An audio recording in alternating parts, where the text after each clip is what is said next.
How does NFP affect the financial markets? Although NFP data is more intensely followed by Forex traders, it affects virtually all financial markets.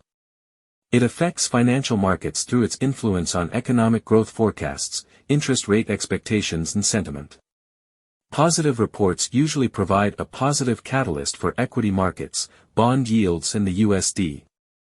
Negative reports can have the opposite effect.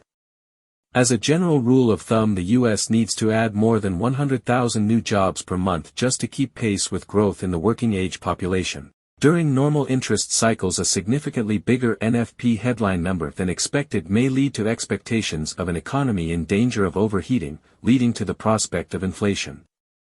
This leads to the market focusing on the threat of potential rate hikes, which would be a headwind for stocks but USD positive as it raises yields, making US Treasuries more attractive and subsequently more demand for USD to buy those assets.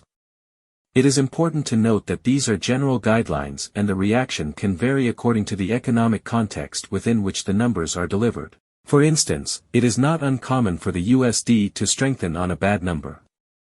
It depends on the state of the economy at the time and how the number is perceived, noting that past performance is no guarantee of future results.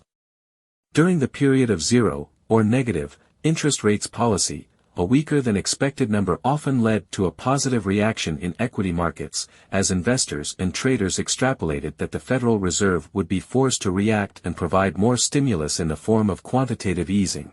This, in turn, strengthened the bond market through lower yields, leading to a weaker USD and a stronger stock market.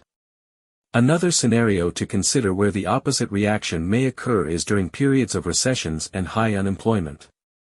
During such periods, the Federal Reserve could lower interest rates, thus reducing